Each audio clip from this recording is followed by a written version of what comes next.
Now, the most reasonable talk show host from Sop Choppy to the Redneck Riviera, here is Bob Kerrigan. Well, good evening and welcome to Within Reason. Thank you very much for joining us tonight here with Bill Rankin. Now, you wanted to explain some tiny little surplus, some tiny little expenditure here in the stimulus bag, which is stimulating everybody. I'm stimulated, Bill's stimulated, the economy's stimulated. We're roaring out of the recession under the leadership of President Obama. And there are cynics, and I'm going to let you hear from one. Yeah, well, right, start with this idea. If you look around, what you see is government completely run amok at every level. I mean, government doing things that government has no business doing, the federal government wasting money as quickly as they can. Because people are worried, because it's been announced that there's a crisis. And because there's a crisis, and because Obama sounds reasonable, he's kind of doing his Lincoln number, that we all ought to be okay with the federal government spending obscene amounts of money. The real problem is, it used to be you succeeded by running a good business, by being good at what you do. Now you succeed by being plugged into Washington. What industry of any size can afford not to have some paid lobbyist in Washington, because Washington's making all the decisions. They're literally deciding which industry succeeds and which industry fails. It's atrocious. Well, local governments have presence in Washington. Yes. I mean, states have they have huge stakes in Washington. The states to get take what our they tax want. money to go to the national government in Washington, and we're paying for all of it. The national government is supposed to be a government of limited powers, and all the other powers are reserved to the states. That's in the Bill of Rights. The way the national government gets around that is say, well, we're going to give you some of your money back, but only if you do what we want you to do, which really ought to be a state function. Seatbelt laws, drinking laws, all kinds of things. The national government just said, well, we're going to dictate, or we're going to hold back federal money. Well, the federal money's our money. Why should we send money to the national government in the first place for them to send it back to us for things like education? With conditions. It's stupid. Do you remember, and I've heard about some young people who, when they first go to work and they get their paycheck and they think they're making $10 an hour, and they say, well, wait a minute. Where's the rest of my money? Well, the national government confiscated it. And they're kind of shocked by it. We're all used to it. We're all used to the national government taking huge amounts of our money to run hobby wars like the war in Iraq or whatever stupid stuff. Some of it they take, we get credited for, Social Security, that sort of thing, and withholding, that we get it back It's not that nothing the government does is good. It's just that it's inefficient and ought to be done by somebody else. Well, governments by their very nature are inefficient. And I think you've seen it with General Motors and AIG. The bigger these entities get, it's almost a direct relationship. The bigger they get, the more inefficient they become.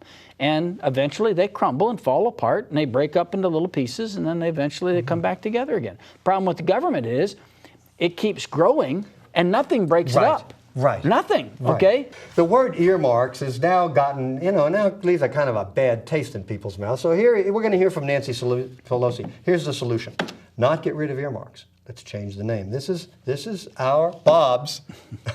Hey, no, I don't claim Nancy. I don't claim Nancy. Well, she's in charge of all that crap. Listen, She wrote the stimulus bill. I just talked to Kendrick Meek. I told him, I cannot believe you're going to keep her. Why don't you get rid of her? He didn't have a good answer for that, but go ahead. What do you have? He wants to be senator? He will be the senator. Wasn't that great a congressman? Oh, boy, that's a terrible thing to say. He was a great congressman. He's still a great congressman. Okay. All right, this is Nancy Pelosi. Oh, goodness, just because about he's a all Democrat. the earmarks in the Homeland Security bill. And she says she wants the word earmark to just go away. In a press conference about appropriation bills, this is a quote, "Why don't we leave here today forgetting the word earmark?" She said they should be called legislative directives. Okay, well, see, then it's okay. Now, doesn't that make you feel better? These are legislative directives. They're going to seize your money for legislative directives. The Woodstock Museum. She's not helping our cause. No, she's not. She's not. Well, what do you have on earmarks? I got a couple of earmark highlights, and then I'll let it go. These are. You're not going to ever let this go. For our patient viewers who have been sticking around for the absolute best earmarks. Okay. Senator Mitch McConnell, who I like more now because he's at least a voice against some of this stuff. He's but if it's going to Kentucky, whack. He's all in favor of it. He's a right-wing goofball. What do you think of this? $700,000, which if the earmarks go isn't a big deal, to complete a monitoring system that will collect real-time weather observations through a statewide grid of stations in Kentucky. Apparently the Weather Channel is not good enough for Kentucky. Another $700,000. This one I love. You might have heard about this. If you've ever been in a Kentucky tornado, you'd have a little different attitude about this. You see, that's the problem. You don't appreciate. We got the National Weather Service.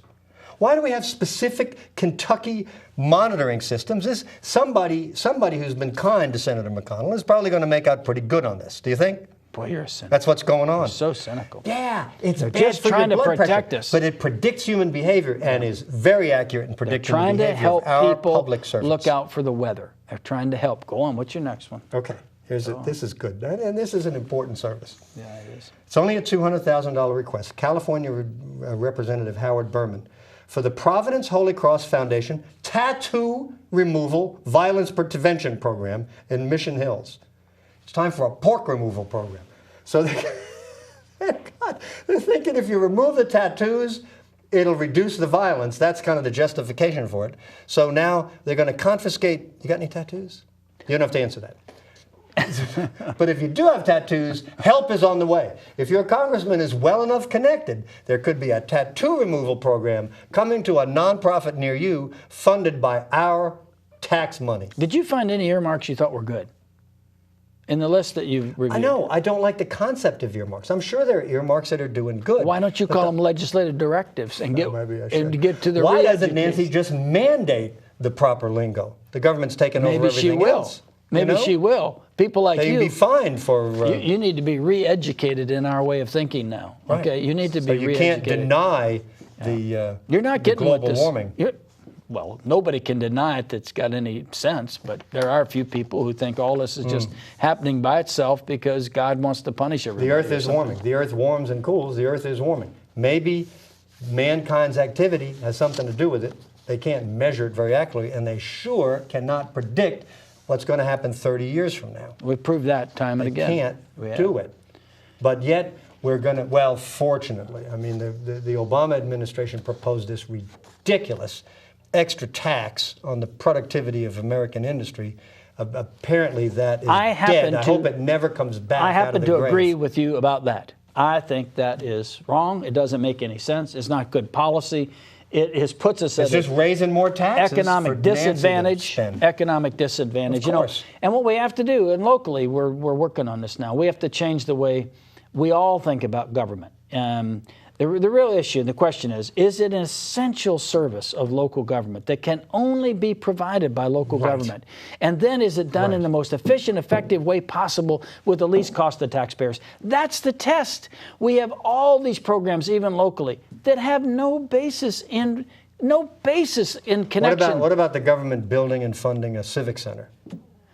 Sometimes you could justify it based upon the economic return that might come to the overall area. Maybe we'll talk about the Civic Center, but we are running out of time. Thank you for your enlightened comments and all your negativity that you brought to the program tonight. Negativity is called for in this environment. I'm trying to speak the truth. We'll see you in 2 weeks, and thanks for joining us tonight on Within Reason. This program is rebroadcast, so check your listings for it, and we'll see you in 2 weeks. Happy Earth Day. Happy Earth Day to you.